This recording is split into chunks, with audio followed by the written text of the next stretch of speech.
What's up, everyone? Welcome back to the Being Beautifully Honest podcast and channel. And if you haven't subscribed yet, please go ahead and hit that subscribe button. So over here, we really just don't have the patience or the time for people who have scammed. I won't even so much say the government. They scammed other businesses, hardworking small businesses, out of the assistance that they deserved and needed during the shutdowns of the pandemic and the thereafter, because there definitely is the thereafter when it comes to having to close down or lose staff or whatever it is that caused their businesses to be affected by the pandemic.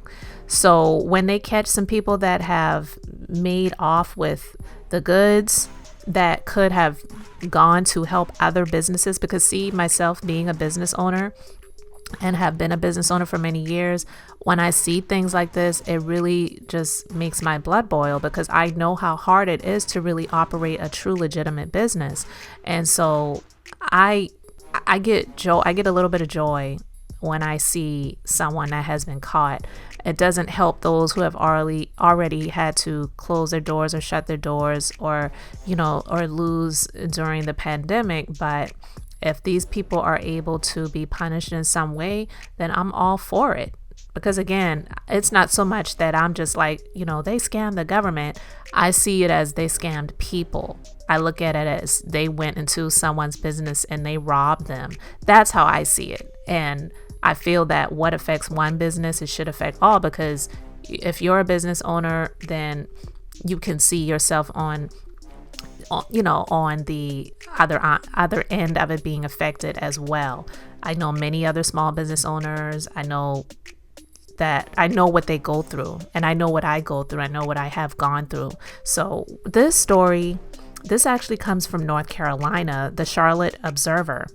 And 3 men have been accused of plotting to get $2.7 million worth of fraudulent COVID-19 relief loans at the onset of the coronavirus pandemic, and they have been sentenced to prison in North Carolina. A federal judge in the Middle District of North Carolina sentenced 30-year-old Joseph Marcel Cartledge and 32-year-old David Christopher Redfern, both from North Carolina, to 6 years and 5 years in prison, respectively, on good old Valentine's Day, February 14th. Eric Alexander McMiller, 30, of Chicago, was sentenced to 5.5 years. The trio pleaded guilty to various counts of wire and bank fraud last year. Defense attorneys representing them did not immediately respond to McClatchy News' request for comment on February 16th.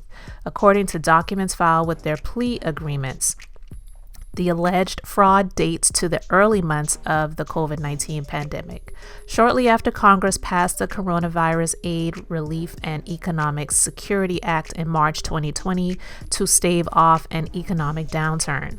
The package included billions of dollars in forgivable loans for small businesses known as the Paycheck Protection Program, or PPP, and an expansion of the Economic Injury Disaster Loan, or EIDL, program.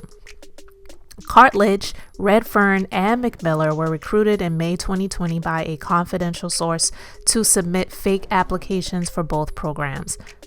See, here we go. Where are the other people? Where are the other people they should be convicted to?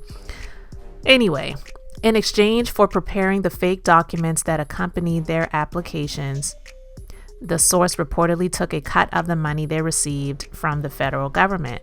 According to court documents, Cartledge submitted 2 fake PPP loan applications, one worth $403,120 on behalf of a company that was registered to an incarcerated individual. Wow. And a second, I guess a business owner could be in jail and still have a business operating, I guess. But anyway, on behalf of a company that was registered to an incarcerated individual. And a second for $463,530 on behalf of a company registered in his own name. After the government dispersed the money into bank accounts he controlled, prosecutors said Cartledge withdrew $454,000 in cash and cashier's checks over roughly 2 weeks in June 2020. According to the indictment, he then spent $649 at Louis Vuitton. Of course, got to get that Louis, right? $979 at Neiman Marcus. $1,526 at Gucci. Of course, you have to get to Gucci. Of course, Gucci got to get some of that PPP fraud money. And $2,350 at the boat and yacht rental company Get My Boat. Because what would a PPP fraud be without the infamous picture on a boat or on a yacht on Instagram? Prosecutors said the purchases were all made with a debit card at the end of June 2020. Investigators obtained records from Instagram over the same time period and saw that Cartledge and McMillan had tagged each other in multiple pictures and stories, stunting on social. These photographs and videos show Cartledge and McMillan with large amounts of cash. Oh my God. It's funny, but it's not funny. And or making luxury purchases, the government said. Cartledge is accused of filing fake applications for an EIDL on behalf of his company. 2 of the attempts failed, prosecutors said, but he ultimately succeeded in receiving $10,000 in EIDL advance funds. Because, guys, here's the thing. The EIDL was definitely a lot more strict, and they had to request some records from the IRS. And if your business didn't qualify, you still got a grant of up to $10,000 based on how many employees you had. So, of course, they're going to say that they had the max of employees to get the maximum amount. Because if you didn't have any employees besides yourself, that would be 1. So it would be $1,000. Anyway, Redfern and McMillan reportedly followed the same playbook. In June 2020, Redfern submitted a bogus PPP application for $410,322 on behalf of his business, Wilder Effects LLC. The government said he also sought at least 2 EIDLs in April and May the same year and received $4,000 in advance funds from the Small Business Administration as a result, according to court filings. McMillan similarly submitted 1 fake application for a PPP loan in the name of his company, McMillan Enterprises LLC, but it was denied, prosecutors said. He reportedly later tried to deposit a check at a bank in High Point for $250,000 that was drawn from an account in Cartledge's name. According to court filings, McMillan also submitted 3 bogus EIDL applications and received $20,000 in advance funds before they were denied. Again, the grant was there for businesses. So if you didn't qualify for the EIDL, you could get up to a maximum amount per employee, which was $1,000 per employee. So of course they had to say they had the maximum of employees for the 2 businesses that he tried to get the funds for. And so the trio ultimately sought more than $2.7 million in fraudulent PPP loans and EIDL funds. Redfern was the first to face federal charges after prosecutors filed a criminal complaint against him in the Middle District of North Carolina in August 2020. A superseding and second superseding indictment that included Cartledge and McMillan as defendants followed. Cartledge pleaded guilty first in August 2021, court documents show, and Redfern and McMillan followed suit in September. As part of their sentencing, prosecutors said the trio will each have to pay, drum roll please, $498,657 in restitution. They each will have to pay that amount. Now, where are they going to be able to get that type of money? I don't really care. But when I see the amounts of money that they got, I think about the actual legitimate business and business owners, people that I know, people that I don't know, people that I have things in common with that are in business, that have been in business, that have been working their butts off.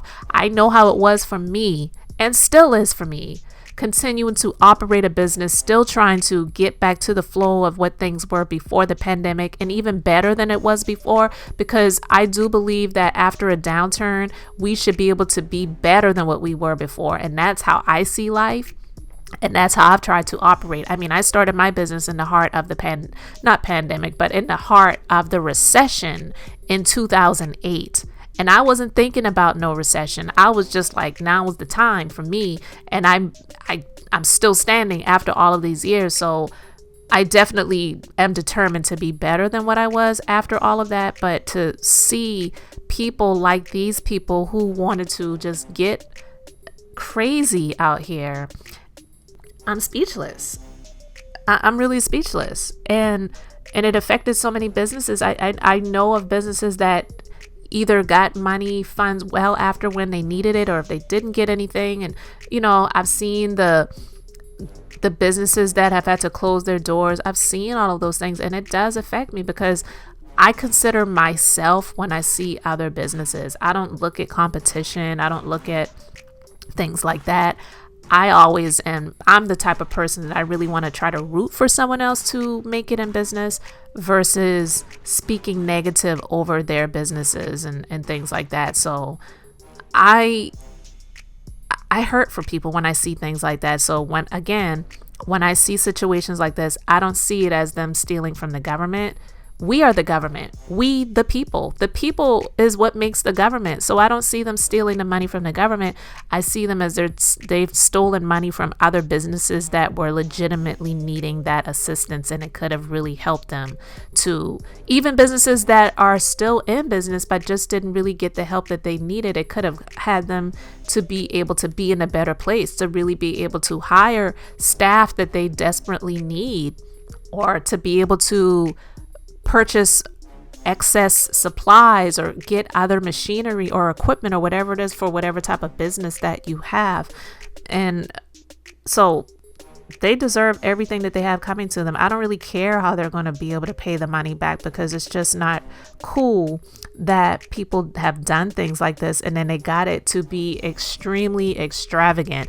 They didn't even get it to really try to start a legitimate business, which again, that's not what it was made for. There are other funds out there. You may not get it. You may not qualify. It's harder to get. Absolutely. But you've proven that you deserve it. And if you get approved for it, then great. But to go and steal money, get in the front of the line in front of people who really needed the help, and then you got the money so that you could go to Gucci and Louis and rent a yacht and flash cash on social media, it's just really ridiculous. So I hope you had fun while it lasted, because now it's over and now you have the prison time ahead of you, and each of you have over almost $500,000 that you have to pay back in restitution, which they probably never will be able to do. But that's those are the breaks. That's it. So anyway, you all let me know your thoughts about all of this in the comment section.